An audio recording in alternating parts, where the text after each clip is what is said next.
தொடர்ந்து நம்ம கவர்மெண்ட்டுடைய ஸ்கீம்ஸ் எல்லாம் பார்த்துட்டு இருக்கோம். இன்னைக்கு அந்த வரிசையில பாத்தீங்கன்னா வாடகை வீட்டுல இருக்கிறவங்களுக்காக தமிழக அரசு கொண்டு இருக்கக்கூடிய சில ஸ்கீம்ஸை பத்தி பார்க்க போறோம். இது வந்து பாத்தீங்கன்னா வாடகை வீட்டுல இருக்கவங்களுக்கு ரொம்ப யூஸ்ஃபுல்லா இருக்கும்.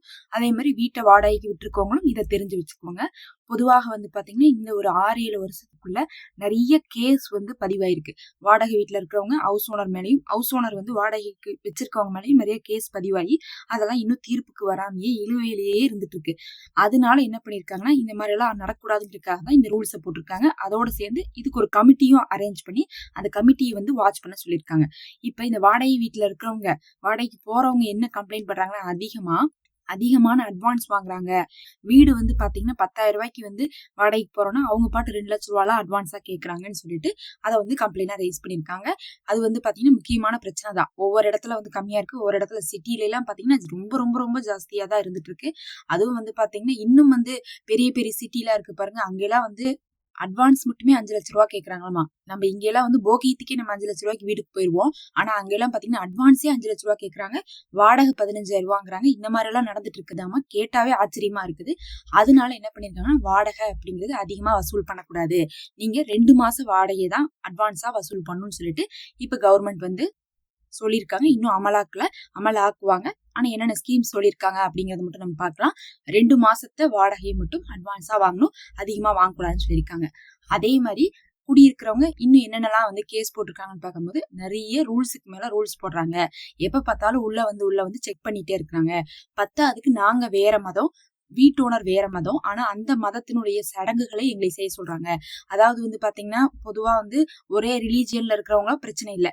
இன்னொன்னு வந்து இன்னைக்கு காலத்துல இருக்கிறவங்க வந்து நிறைய விஷயங்களை வந்து ஃபாலோ பண்றதில்ல. அப்ப எல்லாம் வந்து பாத்தீங்கன்னா ஒரு நோன்பு நொடி, ஏதாவது ஒரு நல்ல நாள், சும்மாவே ஒரு அமாவாசை அது இதுன்னு எது வந்தாலுமே என்ன பண்ணுவாங்க, வாசல் தெளிச்சு கோலம் போடுறது அது இது நிறைய வந்து ஃபாலோ பண்ணிட்டு இருப்பாங்க. எல்லா ரிலீஜியஸ்லயுமே அந்த மாதிரி. முஸ்லிம்ஸ்னா முஸ்லிம்ஸ் தனியா வச்சிருப்பாங்க.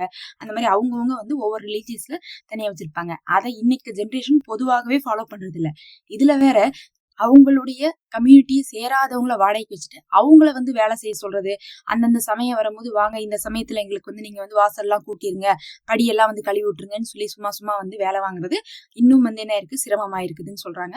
அதனால வந்து வீட்டுக்குள்ள வேற வந்து ரூல்ஸ் எல்லாம் போட்டுட்டு இருக்காங்கிறதுனால இன்னைக்கு கவர்மெண்ட் என்ன சொல்லியிருக்காங்கன்னு பாத்தீங்கன்னா, நீங்க அந்த மாதிரி வந்து அதிகமான ரூல்ஸோ இல்ல வந்து முக்கியமா நீங்க வாடகைக்குன்னு ஒருத்தவங்களுக்கு விட்டுட்டா அது இன்னொருத்தவங்க வீடுதான், நீங்க உள்ள போய் ஆதிக்கம் செலுத்துறது, அதுக்கப்புறம் அனுமதி இல்லாம போறது, நிறைய வந்து ரூல்ஸ் போடுறது அப்படிங்கறத வந்து கூடாது அப்படின்னு சொல்லியிருக்காங்க. அப்படி யாராவது ரூல்ஸ் போட்டாங்க, ரொம்ப அடக்குமுறை பண்றாங்க, வாடகையை கொடுத்து போட்டு இவங்களுக்கு அடிமையா இருக்கிறோம் நீங்க நினைச்சா கண்டிப்பா நீங்க என்ன பண்ணலாம், அவங்க மேல வந்து கம்ப்ளைண்ட் ரெஜிஸ்டர் பண்ணலாம். அவங்க வந்து என்ன பண்ணுவாங்க, விசாரணை செஞ்சு நடவடிக்கை எடுப்பாங்க அப்படின்னு சொல்லியிருக்காங்க.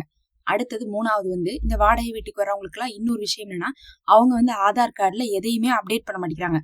பொதுவா நமக்கு வந்து பாத்தீங்கன்னா ஆதார் கார்டு இருக்கு, அதுக்கப்புறம் வந்து பாத்தீங்கன்னா ஓட்டர் ஐடி கார்டு, பேங்க் இது 3மே ரொம்ப முக்கியம். ஆனா எல்லாத்துக்கும் மேல இந்த ஆதார் தான் வந்து என்ன பண்றாங்க, ரொம்ப முக்கியமானதா எடுத்துக்கிறதுனால ஆதார்ல நீங்க மாத்தினாவே மத்த இடத்துல தானாவே என்ன பண்ணிடலாம், ஈஸியா மாத்திக்கலாம்.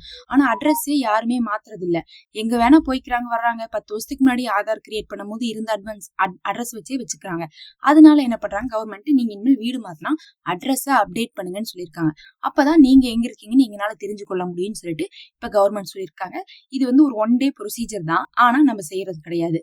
ஆனா இனிமேல் நீங்க வந்து செய்யணும் அப்படின்னு சொல்லியிருக்காங்க. இதை நீங்க ஆன்லைன்ல கூட செஞ்சுக்கலாம். இப்பதான் ரீசெண்டா போன மாசத்துக்கு முந்தின மாசம் ஒரு வீடியோ கூட நான் போட்டிருந்தேன்.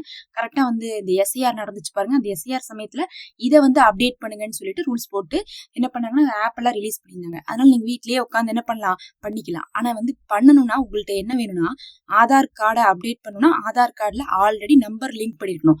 அந்த நம்பர் இருக்கு பாருங்க, ஆக்டிவா இருக்கணும். ஏன்னா நிறைய பேர் நம்பர் லிங்க் பண்ணிருக்காங்க. நாங்களாம் வந்து பாத்தீங்கன்னா ஒரு 7-8 வருஷத்துக்கு முன்னாடி நம்பர் லிங்க் பண்ணிருக்கோம். ஆனா அந்த நம்பர் பார்த்தா கொஞ்ச நாள் கழிச்சு வந்து முதல்ல வந்து இன்கமிங் ஃப்ரீயா இருந்துச்சு.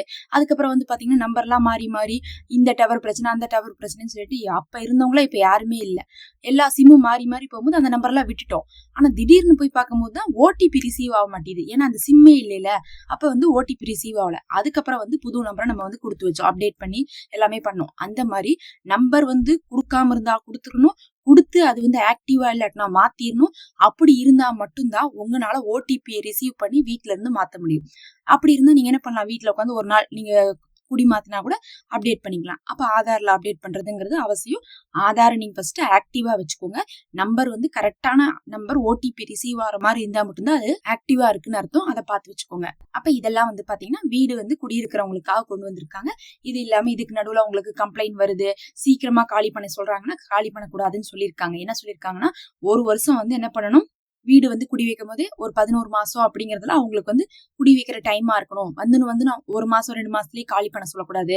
அதே மாதிரி 2 மாசத்துக்கு முன்னாடியே காலி பண்றத சொல்லிடணும். சும்மா வந்து நாளைக்கு வந்து என்னுடைய மக வரா, நீ இந்த வாரமே காலி பண்ணிரு அப்படின்லாம் துரத்தக்கூடாதுன்னு சொல்லியிருக்காங்க. இதெல்லாமே வந்து பாத்தீங்கன்னா ரூல்ஸா கொண்டு வந்திருக்காங்க. இதுக்கு அகைன்ஸ்டா இருக்கிற எதுவா இருந்தாலும் நம்ம என்ன பண்ணலாம்னா கம்ப்ளைண்ட் ரெஜிஸ்டர் பண்ணிக்கலாமா. அதுக்கப்புறம் அவங்க என்ன பண்ணுவாங்க, அதை வந்து விசாரிச்சு சரி செய்து வைப்பாங்க. கோர்ட்டு கேஸ்ன்னு போகாம முடிச்சுக்கிறதுக்காகத்தான் இந்த மாதிரி சொல்லிட்டு இருக்காங்க. பொறுத்திருந்து பார்க்கலாம் எப்ப இருந்து நடைமுறைக்கு வரப்போகுதுன்னு சொல்லிட்டு.